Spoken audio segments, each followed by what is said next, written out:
Bom dia, sou Luiz Leonel, da Investidor Institucional. Estou aqui com o Ricardo Pena, superintendente da Previc. A gente vai conversar um pouco sobre as principais demandas do setor de previdência complementar fechada. Eu agradeço o Ricardo Pena por estar participando aqui com a gente. Eu começaria falando da questão da simplificação da linguagem. Qual a importância disso daí, Ricardo? Realmente existe um tecnicismo exagerado na comunicação com os participantes? O que você acha? Bom, primeiro, bom dia, boa tarde para quem nos assiste aqui nesse vídeo aqui da Investidor Institucional. É uma satisfação estar presente aqui para falar do nosso setor, né, da nossa agenda, né, dos desafios que a Previdência Complementar no Brasil tem, né, no atual momento.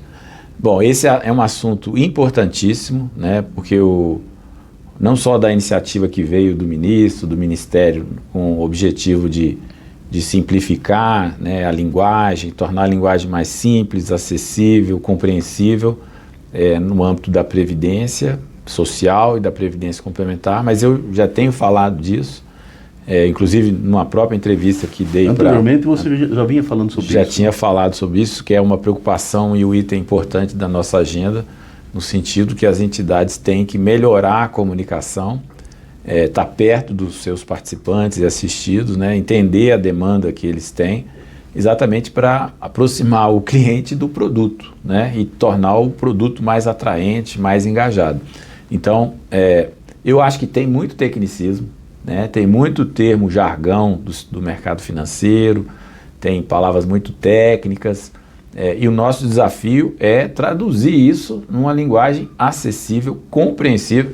Eu entendo, viu, Leonel, que comunicar não é o que eu quero falar, é o que, né, o participante, o interessado precisa entender. Nós, inclusive, pretendemos, daqui a 2 semanas, nós vamos fazer uma nova consulta pública da Resolução 23, né, a partir da exigência de normatização da resolução do Conselho Monetário Nacional 5202, da resolução do PGA, do CNPC e da resolução da marcação a mercado. Nós vamos fazer uma nova rodada de consulta pública aí com o setor, com a sociedade, com as pessoas interessadas, com as empresas patrocinadoras, no sentido de fazer mais uma rodada de aperfeiçoamento da resolução 23 e vamos incluir... Vai ter a preocupação da simplificação da linguagem. Nós vamos incluir esse assunto, inclusive um tópico separado lá só sobre comunicação e atendimento aos participantes com essa preocupação que você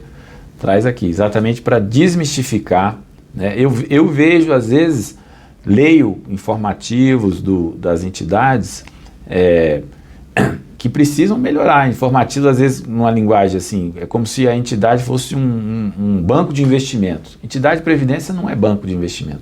Entidade de previdência, o propósito dela é gerir a poupança individual das pessoas para no futuro pagar os benefícios.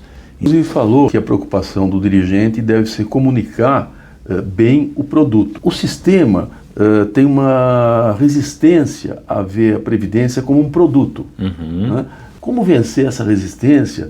Finalmente, a gente tinha um produto, né, que era o plano de benefício definido. E isso ganhou uma dinâmica diferente depois ali da década de 90, né, com as privatizações, sobretudo as empresas multinacionais que trouxeram o segundo produto, que foi o plano de contribuição definida. Depois teve a figura dos instituidores, depois o desenvolvimento dos planos multipatrocinados, o plano dos servidores, os instituídos. Então, assim, se você pegar nos últimos 30 anos, a gente está melhorando os produtos, mas ainda a gente não vê esses planos, né, como produto. Até porque, como a ideia de entidade fechada, você pensa assim, não, ninguém vai tomar o meu mercado. Olha, esse mercado já está sendo tomado. Quando você vê as plataformas de investimento, né, quando você vê os influencers, né, quando você vê movimentos assim de resgate. Hoje a gente trabalha num ambiente de muita disputa de informação, né, desinformação, fake news. Então, assim, nós temos que tornar esses produtos... Então, por exemplo, você pega um plano de contribuição definida, né, porque hoje o que se cria são planos de contribuição definida. e tem que pegar esse produto e acoplar benefícios em torno dele. Então, por exemplo, você vai ter o perfil de investimento, você vai ter o seguro de invalidez e morte, você vai ter o empréstimo, tá? Você pode ter o resgate parcial, né, para você financiar uma viagem, custear um estudo, custear uma despesa de saúde. Então, você tem que ter uma visão comercial desse produto e tornar ele atraente, até porque o produto é de longo prazo. Só que no longo prazo as pessoas têm necessidades. O setor precisa desenvolver essa veia comercial para entender que existe produto, que está sendo disputado, né? Para ele, primeiro, manter a fidelidade daquele cliente. E é uma relação de cliente. Tudo bem que tem ali o seu público que é fechado, mas você tem que fidelizar ele, né? Engajar ele, oferecer os serviços que aquele produto vão assegurar para ele no futuro. Então, eu acho que a gente tem que modificar essa visão. Não, que o nosso mercado não tem competidores. Tem competidores. Agora, por exemplo, com a reforma de 2019, a gente viu muito isso, né? Os entes federativos, como é a exigência da reforma, terem que criar o regime complementar.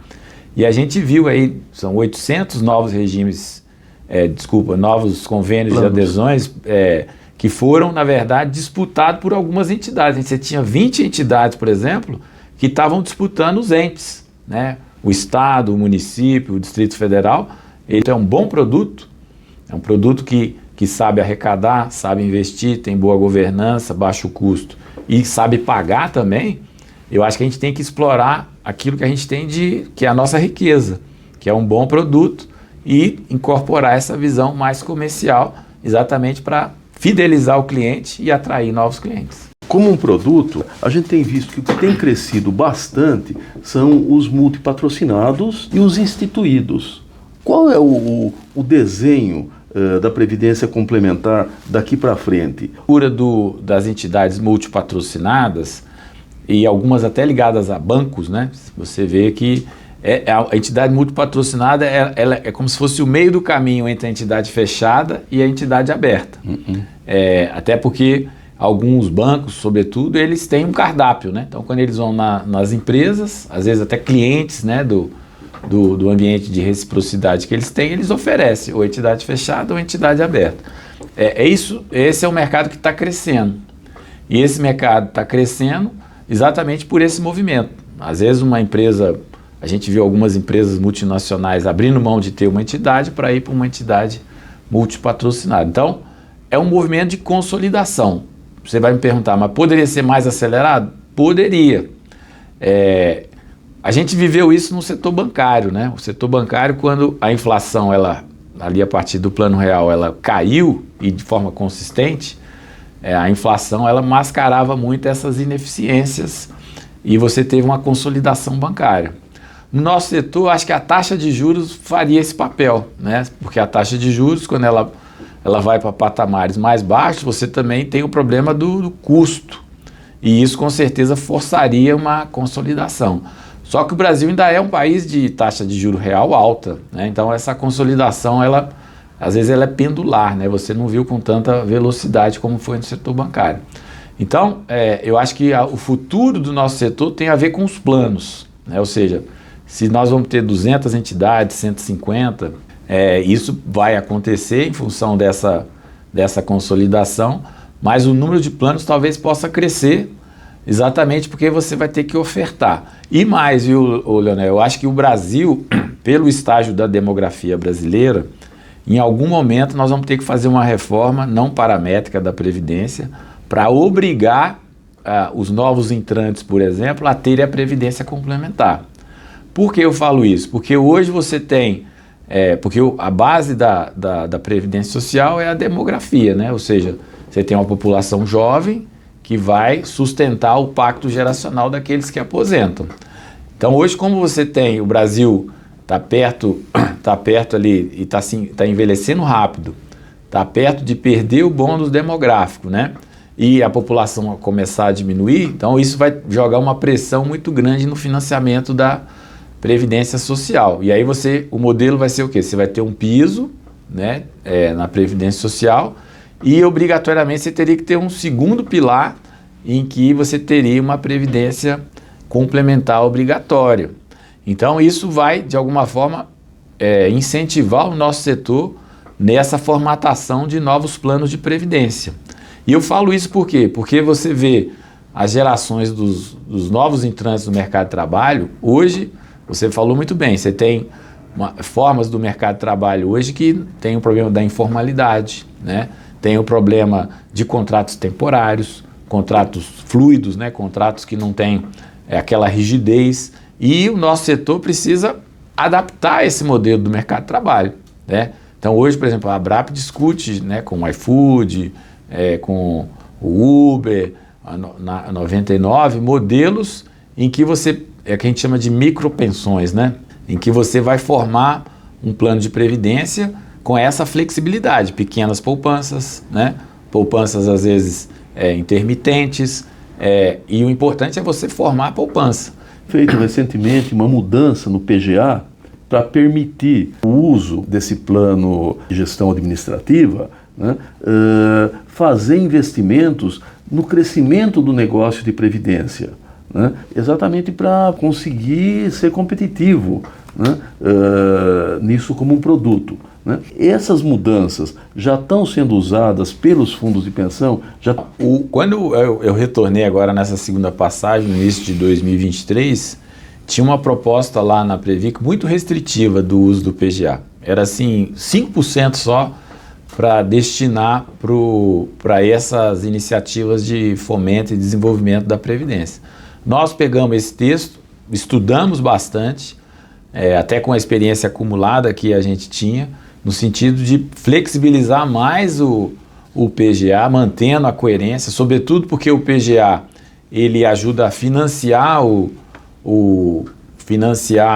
a parte administrativa da entidade, mas também reservar um pedaço desse fundo, que seria uma espécie de um fundo administrativo compartilhado, para essas iniciativas de melhorar a tecnologia, e o nosso setor precisa melhorar muito as experiências de tecnologia. Hoje, no setor bancário, por exemplo, você tem até dúvida se você está dentro de um banco ou você está numa empresa de tecnologia, né? E às vezes a empresa de tecnologia quer virar banco.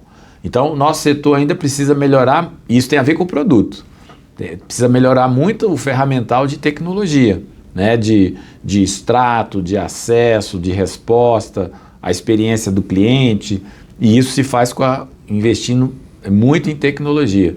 E hoje a gente tem uma certa dependência da tecnologia, né? Você sabe, você acompanha o nosso setor e vê que são poucas os ofertantes de serviço de tecnologia. Esse é um desafio que o nosso setor tem. Então, esse novo modelo do PGA, que permitiu, com mais transparência, com mais planejamento, deixando claro lá a perspectiva do orçamento, o planejamento, o controle social, vai permitir que essas entidades possam destinar recursos para investir nessa veia aí que é o fomento, o desenvolvimento.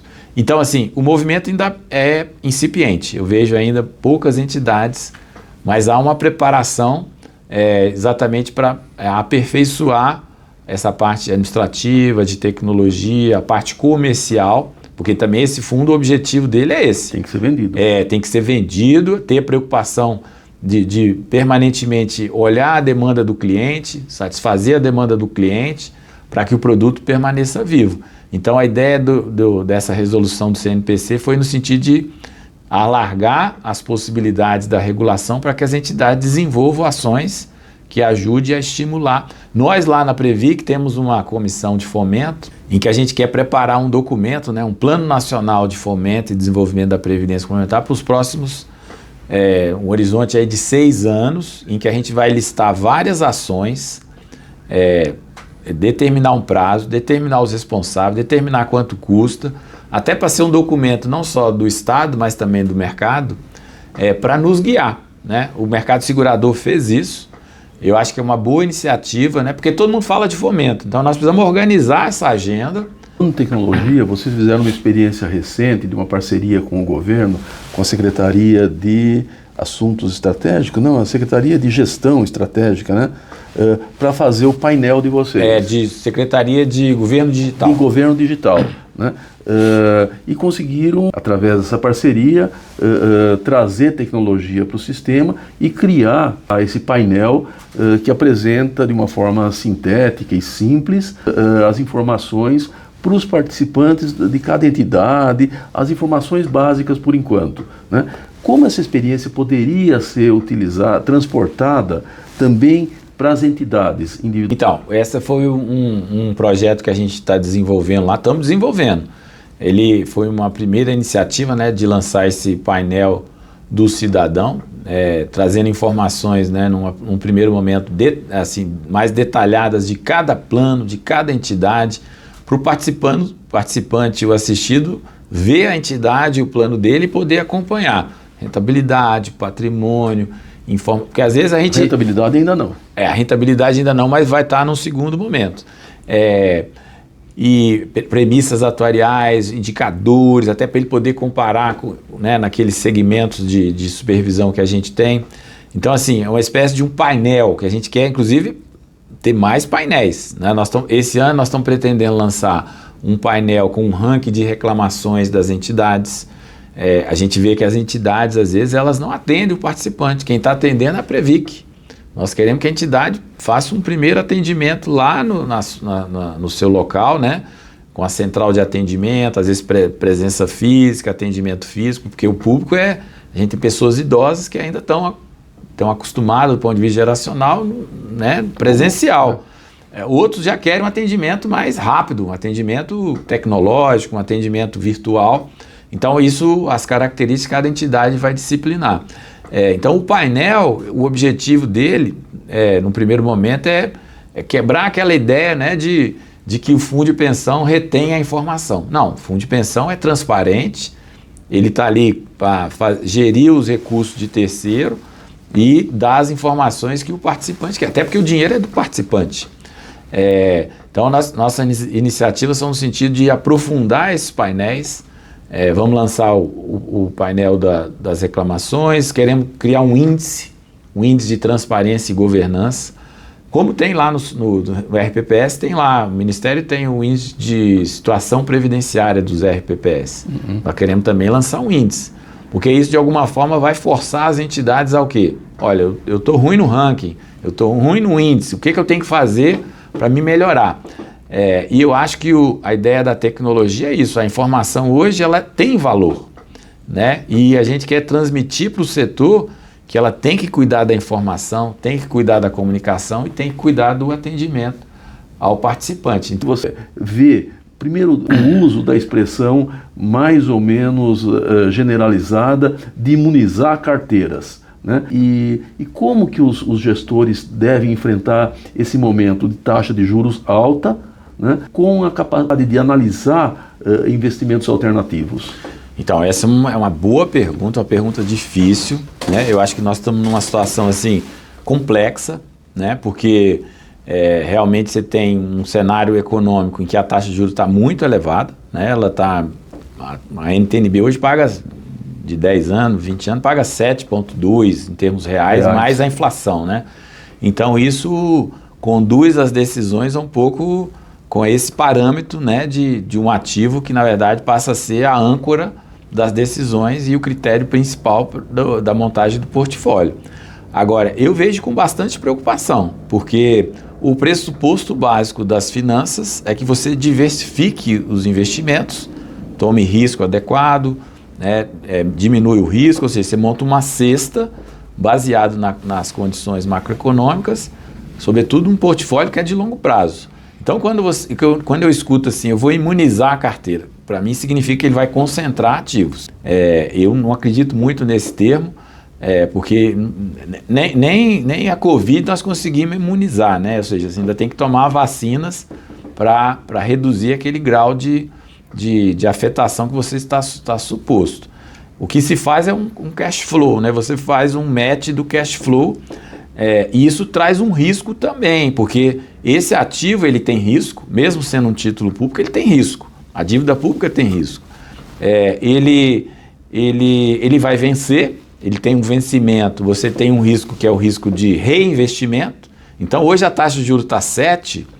Então, por exemplo, E se a taxa fechar para 4, 5, por exemplo, que é a expectativa, né, de que os formuladores de política econômica têm, que é a taxa de juros, né, com os bons fundamentos da economia brasileira, em algum momento, você ajustando a política fiscal, isso vai fechar a taxa de juros. Nesse momento, quem tá concentrado vai ter alguma dificuldade de mover esse portfólio. Então você tem que realmente procurar diversificar. Hoje, por exemplo, nós temos no setor todo 77% está em título público. Se eu tirar as maiores, a Previ, a Petros, a Funcef, vai para perto de 85, 90. Então, assim, hoje nós estamos no menor nível de renda variável, 9%. Ou seja, o setor de fundo de pensão saiu da Bolsa. Bolsa hoje praticamente são os internacionais, né? Na Inglaterra, por exemplo, recentemente o governo britânico estava preocupado, porque o investidor também, sobretudo o canadense, ele tinha mais relevância que o investidor local lá em Londres. E isso também traz uma preocupação, ou seja, nós não estamos montando um portfólio olhando as condições da dinâmica macroeconômica que se altera, né? Você tem os indicadores se movimentando e isso pode de alguma forma afetar. Então, é uma equação difícil. A gente teve regulações, inclusive, que estimularam essa concentração. Então, por exemplo, quando eu vejo lá na parte de equacionamento de déficit, qual foi a resolução 30, criou o mecanismo lá de ajuste de precificação para título público. O que é o ajuste de precificação? É você ter um título público marcado na curva de longo prazo e você descontar essa diferença de taxa de juros do seu passivo atuarial e trazer isso a valor presente e deduzir do que você vai equacionar. Só isso daí dá 150 bilhões de título público. Então, assim, até a própria regulação, ela estimulou essa concentração. Então, a resposta não é simples, isso vai ter que vir com o tempo, a partir das condições macroeconômicas e a partir de modelos que possam realmente diversificar. Nós temos 6 segmentos de aplicações e hoje o que a gente está vendo nos últimos 15 anos é esse grande movimento de concentração. Então, basicamente, a NTN-B é um bom ativo, né, para as condições atuais, mas para o médio e longo prazo, isso traz uma preocupação de reinvestimento, de concentração.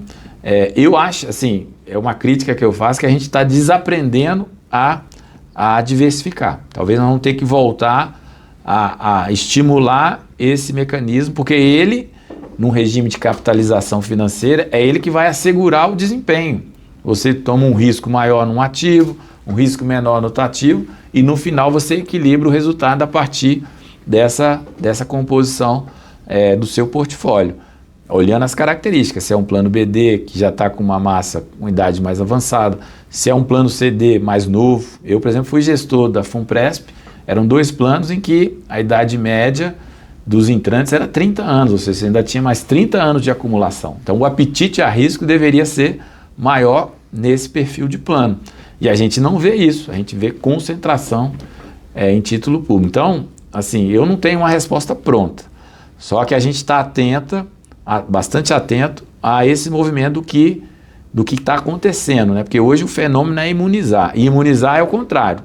Os gestores de fundo de pensão estão vendendo os ativos de renda variável, de título privado, imóveis, e concentrando em título público. Vai ter um momento, e a gente precisa às vezes estar atento, porque e fundo de pensão é gestor de longo prazo. Ele não pode simplesmente, quando a taxa de juros cair para 4, sair correndo, porque ele é um gigante. E o gigante, ele tem que ter previsibilidade, estabilidade. E isso pode, de alguma forma, ser custoso para ele se movimentar. Então, o regulador, o supervisor, ele também questiona esses riscos, né? Como que eles estão gerenciando esse risco de portfólio. Então, assim, é uma pergunta complexa, difícil, e que o nosso setor vai ter que debater. Até porque quando ele sair correndo, ele vai inflacionar aquele ativo lá, que ele vai buscar, né? Se ele sair uma manada desse tamanho, sair correndo. Só para concluir, essa concentração, ela não tem, eu não vejo comparativo na experiência internacional.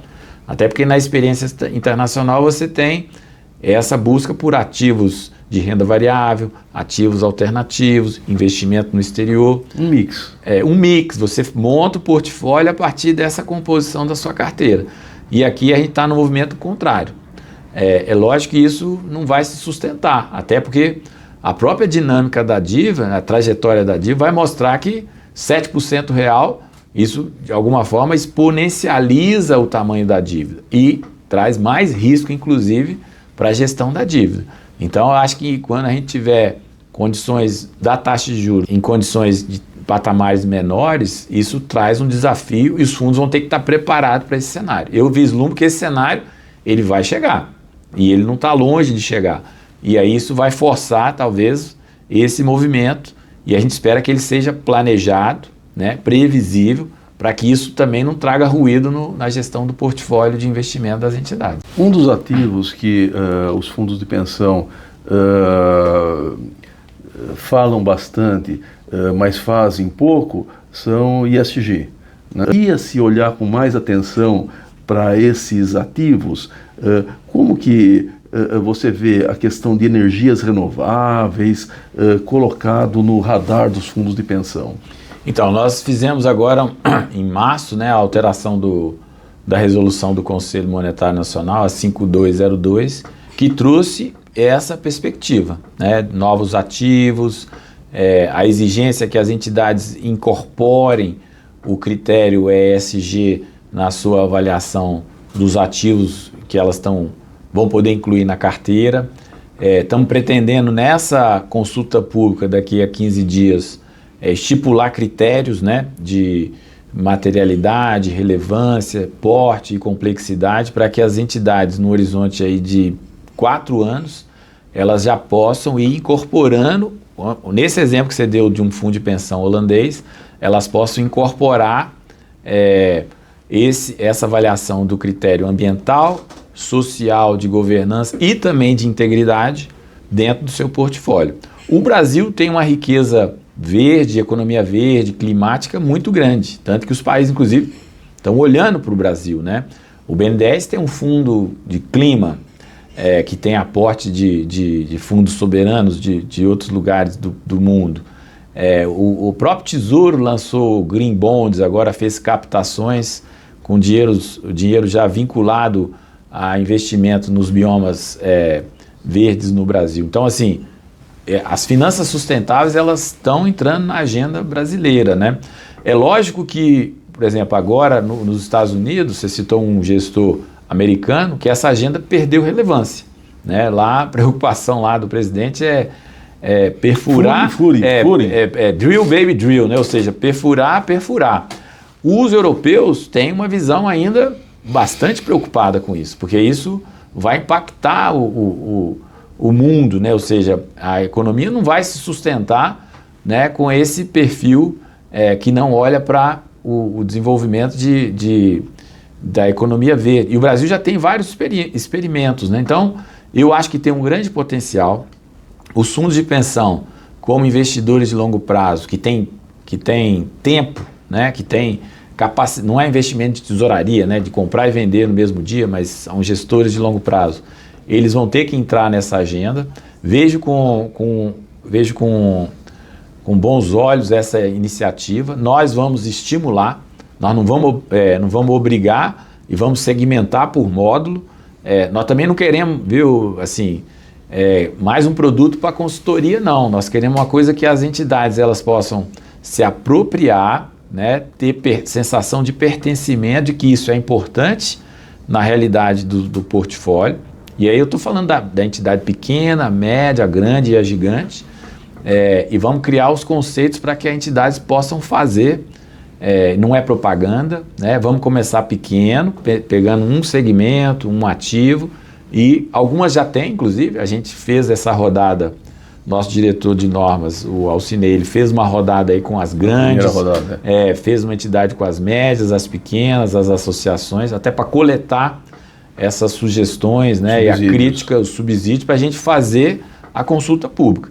Então, é uma pergunta importante, oportuna, e que a gente quer realmente trazer uma regulação que permita, né, abrir essa agenda para a gente engajar o setor nessa preocupação dos critérios ESG, com essa agenda. Você tem tocado nas suas últimas conversas, com bastante frequência, no tema do ato regular de gestão. Você chegou, inclusive, a citar usar uma expressão que é o apagar das canetas, né? As pessoas estão com medo de tomar decisão de investimentos, por medo de punição. Eu sou servidor público, fui secretário, fui a FUNPRESP do Executivo durante 9 anos. E lá eu fui gestor, com todo o aparato regulatório, normativo, de controle, inclusive, né, interno e externo, e senti na pele essa questão de tomar decisão, tendo esse aparato, às vezes, assim, até de persecutório e não estimulante. Então, assim, eu me preocupo muito com o ato de gestão, porque hoje você tem toda uma estrutura dentro da entidade e até mesmo dos órgãos de controle que só quer controlar. Ou seja, quem é que cuida da gestão? Porque o que traz valor para o plano de previdência é a gestão, é a liderança, é a governança, são os processos decisórios, é a parte de documentação. Então, isso gera valor, né?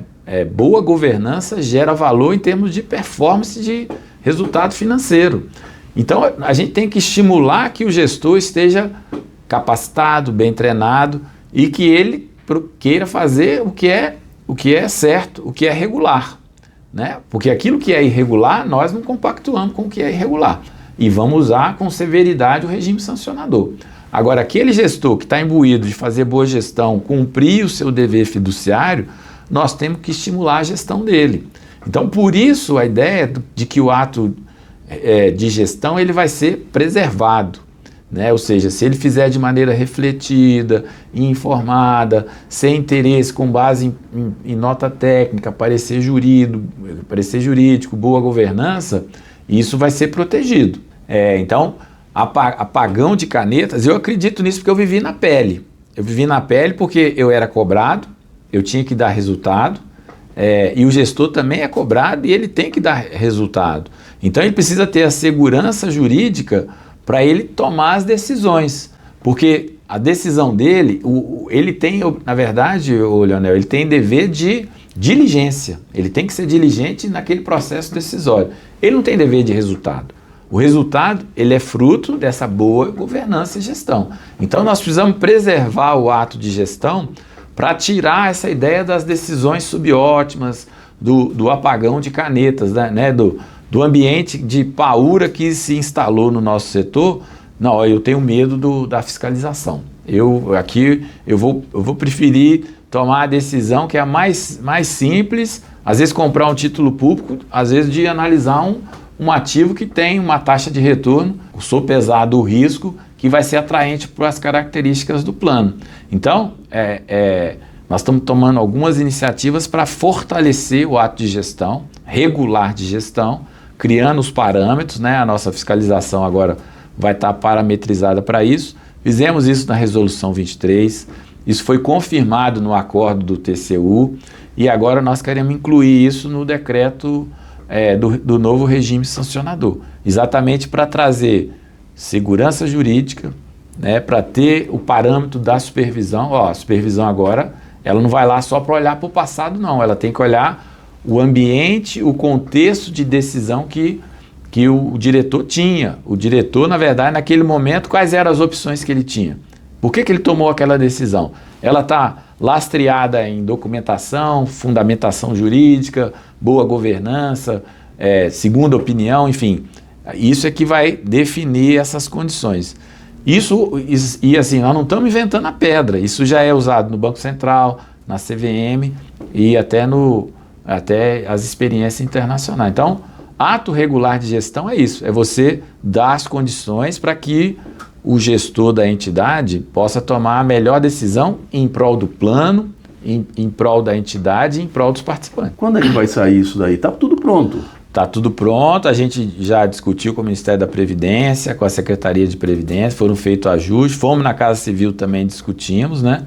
E já acertamos. Então agora está pronta para o despacho e é uma conveniência e oportunidade, né, da Presidência da República. A gente espera que esse ano esse decreto possa entrar em vigor. Nessa questão fiscalizatória, né, vocês têm tido a concorrência do TCU, que tem, depois da Previc, ter feito a fiscalização das entidades, tem chamado as entidades questionando investimentos, questionando contas, e como que você vê essa dupla fiscalização? Então, esse é um debate que a gente chama de perímetro de supervisão, né? Ou seja, a Previc tem, pela lei, o mandato legal para fiscalizar as operações das entidades. Hoje a gente tem 28 entidades que têm patrocínio público federal, e que o TCU, desde 2012, ele se concedeu a competência não estipulada em lei para fiscalizar essas entidades. Até então, o TCU tinha uma ideia de que a gente chama de fiscalização de segunda ordem, ou seja, ele vai fiscalizar o patrocinador, que vai cobrar das entidades, né, gestão, controle, contribuição, investimento. E agora ele, a partir de 2012, ele fez um movimento pendular para acreditar que ele tem a competência de primeira ordem. A Previc, ela tem metodologia, que é a metodologia de supervisão baseada em risco. O TCU, a metodologia dele é de contas. Então, assim, nós enxergamos o risco. Então, quando você vê uma decisão de um acordo em que o ministro do TCU fala assim, ó, a entidade tal tem riscos gravíssimos. Bom, para nós, risco é algo que é científico. Você identifica, você monitora, você transfere, você administra. Então, que risco é diferente de incerteza. Então, para nós, risco não é problema. O TCU tem uma abordagem que ele é problema para o TCU, para nós não é problema. Para nós, inclusive, nós estimulamos que a entidade faça boa gestão de risco de mercado, risco de liquidez, risco de crédito, risco da taxa de juros, risco da longevidade. Então, risco para nós é inerente ao nosso negócio, entendendo o risco como algo que pode agregar valor. Então, assim, nós temos metodologia para supervisionar a partir do risco. Então, o que a gente cobra do TCU é o seguinte, é essa coerência, né? Ou seja, não pode ter dupla fiscalização, o Estado tem que ser eficiente, né? Nós já vamos lá nas entidades, para as entidades S1, nós estamos lá permanentemente, pedindo informação, fazendo reunião, fazendo determinação, recomendação, entregando relatório. Bom, o TCU, quando ele entra lá, ele primeiro tem que consultar a gente. Então, o Leonel, nós vamos lutar pela nossa prerrogativa, a prerrogativa legal que nós temos a competência. E estamos conversando com o TCU, para isso nós fizemos junto a IN 99 e a IN 100, exatamente para ter o escopo complementar da fiscalização do TCU. Então, quando o TCU entender, olha, teve um problema no erário público, que não é o nosso foco. Bom, o TCU, de alguma forma, ele vai poder fiscalizar o patrocinador, pedir informação, né, acesse ao patrocinador. Ele, por exemplo, nós estamos cobrando o TCU que ele exija que as 360 patrocinadoras dessas 28 entidades públicas federal façam o que está lá no artigo 25 da Lei Complementar 108. Porque os fundos de pensão hoje eles têm 4 fiscalizações por ano. A fiscalização da Previc, a fiscalização da auditoria interna, da auditoria externa, né, que é a auditoria independente, e também do seu patrocinador. Então agora vai somar o do TCU. Bom, nós estamos pedindo para o TCU o seguinte, olha, peça para as 360 patrocinadoras o relatório anual que está lá na Lei 108, porque hoje a gente nunca recebeu esse relatório de auditoria do artigo 25 da 108. Então, eu acho que pode ter um papel complementar, entendendo que o TCU ele não deve ter uma duplicidade de fiscalização. Para isso, nós estamos debatendo com o TCU uma espécie de um acordo de cooperação técnica, a gente chama, em que a gente vai definir os papéis, trocar as informações. O TCU pode fiscalizar, por exemplo, a Previc. Ó, Previc, melhore esse processo, coloque mais tecnologia, mais orçamento. Então, nosso objetivo é ter uma colaboração com o TCU, respeitando o perímetro de supervisão de cada um, para que isso possa fortalecer o setor. Mas para isso a gente precisa ter esses instrumentos, né? Teve a IN 99, agora queremos ter esse ACT para deixar mais claro o papel de cada um e evitar essa sobreposição, que isso também prejudica o desenvolvimento do nosso setor. Nós queremos ter isso de forma regulada e normativa. Só queria ver que você falasse um pouco sobre como vocês veem essa iniciativa que surgiu no Banco Central de fazer uma unificação da regulação de autarquias como CVM, SUSEP e Previc numa única fiscalização. O que você acha disso daí? Isso aí tem futuro? Então, esse assunto... Ou só tem passado? Esse assunto está se discutindo há uns 2 anos, né? Assim, e a discussão está pela imprensa, né? Então, assim, é um assunto que envolve ministérios, né? É um assunto importante, sensível, mas a gente nunca foi chamado para uma reunião, nunca tivemos acesso a um texto, né? Ou seja, esse nível de discussão ele é importante porque vai mexer na estrutura, né, de supervisão, de regulação. E o grande receio que a gente tem é que isso, de alguma forma, possa mexer na relevância do nosso setor. Nosso setor é pujante, né, é um setor expressivo, né, da poupança nacional, um setor que tem capacidade de poupança, de investimento, são 8 milhões de pessoas, mais de 4 mil empresas, 1,3 trilhões, ou seja, tem relevância. Então isso, quando de alguma forma se dilui nessa estrutura que é chamada Twin Peaks, né, que vai dividir a regulação prudencial e a supervisão de conduta, isso de alguma forma pode ficar fragmentado. Então a nossa preocupação se isso acontecer, se esse debate de alguma forma organizado acontecer dentro do governo e com a sociedade, que isso de alguma forma seja levado em conta o tamanho do nosso setor, a importância do nosso setor. Mas isso não aconteceu. Então, assim, esse é um debate que já ocorre internacionalmente. Eu já visitei a Inglaterra, conheci lá o FCA, o The Pension Regulator, que é a Previc lá na Inglaterra, por exemplo, é separado. A Previc lá está separado dessa regulação do Twin Peaks. Então você tem algumas experiências no mundo que estão dando certo, outras que não estão dando tão certo. Então o Brasil precisa escolher esse caminho. Em 2019 se tentou juntar a Previc com a SUSEP, não deu certo, né? A Previc hoje, o que a gente está fazendo lá é fortalecer a Previc, porque a Previc fortalecida significa que isso passa a ter um protagonismo também importante no setor, né? Porque ela, ao ter políticas, ao ter ações, iniciativas para melhorar o setor, isso com certeza melhora o nosso setor. Então, assim, eu não tenho medo desse debate, nós estamos preparados para fazer, mas ele não aconteceu. Existe muito ensaio, muito ruído, mas a princípio eu não tive nada concreto, não veio nenhum debate dentro do Ministério da Previdência. Então, a gente precisa organizar esse debate para saber se é contra, se é a favor, se isso melhora, se isso piora.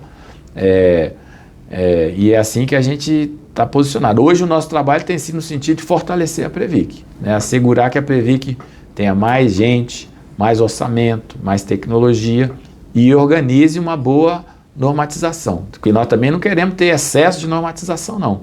Queremos ter um estoque regulatório lá que permita que as entidades se desenvolvam e cresçam para a gente oferecer mais previdência.